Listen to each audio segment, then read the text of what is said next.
day 2 here. It's actually my day 2 here in Thailand. We are now at Siam Santorini Park. Para siyang Enchanted Kingdom sa Philippines. So, medyo maulan. And ito yung isa sa mga magandang rides nila. Nakakastitan ka.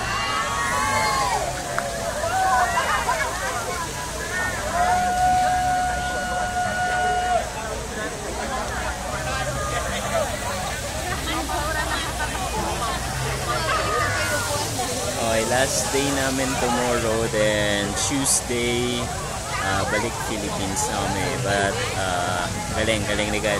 Ganda ng creation. Plus, ang daming blessings na nangyari sa amin here in Thailand.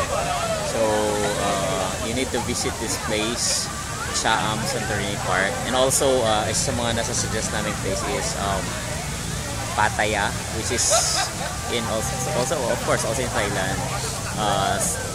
The Sanctuary of Truth.